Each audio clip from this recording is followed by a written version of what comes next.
Hey guys, Gossip and Reactions Maristic. We are the poor people. This couple with two young kids has a healthy income of 113,500. So Ramit said he was baffled about why they were stuck. Then it became clear. In a recent episode of his podcast, I Will Teach You to Be Rich, financial expert Ramit Sethi spoke to a couple who said they make decent money for a middle-class family but are still struggling to make ends meet. The conversation puzzled Sethi, but Babe and her husband Paul find themselves in a precarious position that's common across the U.S.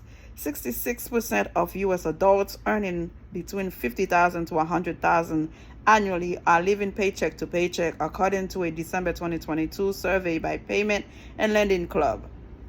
Again, guys, we are not only living paycheck to paycheck, but we are trying to catch up with the Joneses. Buying stuff we have no business buying, purchasing cars, living in a home that we have no business living there, just to catch up or make it seem like we are doing well financially. And behind the scene, we are struggling. We are stressing ourselves with some things we have no business earning.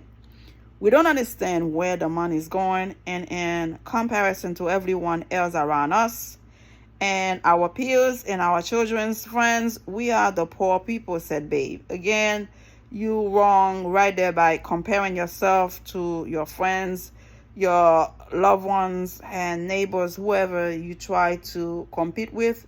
It's the wrong move, because you're gonna make purchase that you have no business making, because you want to be seen as somebody who's doing well financially, and behind the scene you are stressing yourself for no reason.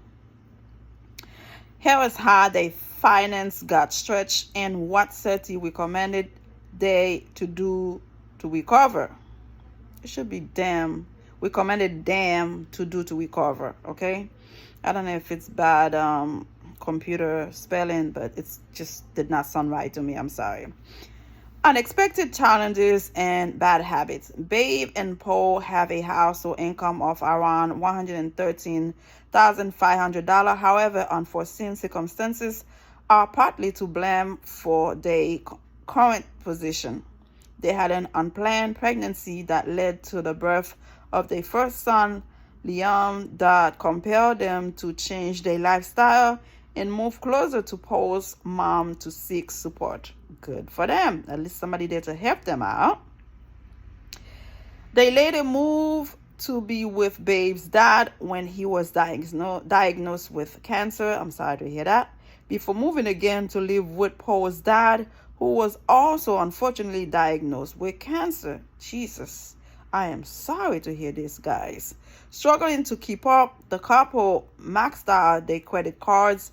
Paul even took out what sounded like a payday loan. He borrowed $750 at an extreme high interest rate, which compelled the couple to make $200 bi-weekly payments. Eventually, they spent $3,500 on these short-term loans alone. I know what you're talking about. I have been there. Thank you, God. I stopped myself from doing those crazy little loans. They charge you so much interest rate. I don't think it's right. I don't think it's fair. If we stop going, they will change the method of payments. Thank you, God. I'm no longer doing that. But I know how they feel. But if you're making $113,000 combined, what is the need for you to go take $750 payment? Why? Again, let's see. Paul regrets his decision because it made their financial situation much worse. All it did was push us further down the road in the wrong direction, he said. Sethi acknowledged their struggles, but also highlighted that reckless spending habits had a role to play in the couple's predicament. For instance, Babe described her $2,000 mattress purchase as basic and midline, even though they had to use a line of credit to afford it. They also have multiple credit cards and frequently use buy now, pay later apps to shop. Before we realize it, all of these monthly payments are his entire paycheck, and we can't afford rent, said Babe. Again, guys, we have to choose our battle. You know, if you can sleep in a $500 mattress to get you out of debt, pay $1,500. Later on, you get a better mattress. It'll be better than just try to show off, try to show friends and family that you are living large, you are doing really good, and behind the scene, you are stressing yourself, you are doing terribly. Again, sometimes you could do overtime. You can work, you know what, off and still not able to catch up with the debt. And that is crazy, y'all. Like I said, I have thought about it. I have managed how to stay away from loans. Thank you, God. I had just paid a $5,000 loan. Thank you, God. I'm down to finish paying my little car. And once I get that done, I will do my best to stay away from those loans because they are killing us. They are destroying us. And thank you for all the information that they have been putting on Yahoo News, Money Rise. Those kind of let you know what? These guys that are offering those loans, they're not for you. They're trying to get something from you. So learn to live within your means. Pay cash if you can. Stay away from credit card. I remember I chopped out a Capital One credit card because the payment I was making on it, it was just on interest rate. I was not even touching the main amount that I had owed them. I said, you know what? I am done. I literally paid a whole $5,000. And I said, I'm done. And they are offering, please come back. I said, no, I'm good. Thank you, but no thanks. You need to choose your battle. There is no reason for us to be living paycheck to paycheck. If you're making $50,000+ a year, just live within your means. That's it. Stop trying to show off. Stop trying to tell people you're doing good by where you live, by what you're wearing. Stop. Because when you broke, when they come kicking you out, those people you were trying to show off, they're not going to help you find a place. They're not going to give you a room from their place to be able to sustain the pain and have a place to stay to try to save some money. So showing off is not going to take you to the next level. Learn to live within your means and stop using credit cards. I'm telling you, credit cards, loans are going to knock you down. Again, it says dramatic changes. By the end of the conversation, it was abundantly clear that Babe and Paul wouldn't be able to pull themselves out of their financial hole without dramatic changes. Ramit had the following recommendation for the couples. Again, guys, I love to bring you information from Ramit Sethi and Dave Ramsey because they deal with reality. Like real people with real problem call in and let you know what's going on. So let me see if I can bring this in before it gets to 10 minutes. What do they recommend for them? Reduce expensive debt, paying off credit card balances and avoiding high interest short-term loans is key.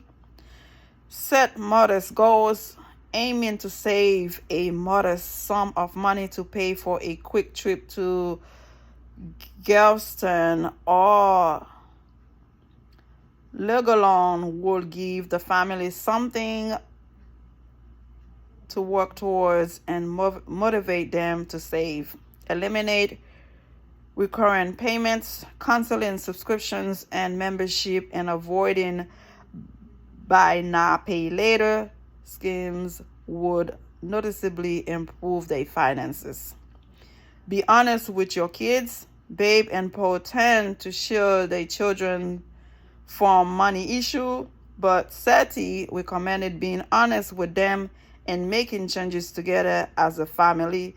This should help them learn from their parents' mistake and develop a better relationship with money over time. I like that. Let them know things are not like what it seems to be. We are not rich. We are trying to make it in a daily basis. We are trying to live paycheck to paycheck. If somebody's able to do better financially, that's on them. That's behind us. We cannot control that, but we are doing the best we can with what we have. As for higher pay, Sethi believes Babe is getting underpaid and could boost her income roughly $30,000 just by negotiating or switching to another employer. Again, Another thing, you working hard, you give them all they need, and sometimes you work for 3 people, the type of job, the type of task you are able to perform, and they don't recognize that, they don't care. And to replace you, they will have to hire 2 to 3 people, but they don't see the big picture, which is sad. It's really sad. Plan and constrain spending. Eliminating impulse and wasteful spending is another top priority for the couple. Some of these changes could also help other families living paycheck to paycheck. Again, I am here to bring you the bad, the good, and the ugly. I appreciate and love the fact you guys watch the segment that I put on my YouTube. Leave a comment, subscribe, and tell everyone that you know, because we are going to change our life one step at a time together. Subscribe. Bye. Have a wonderful evening. Bye. Thank you.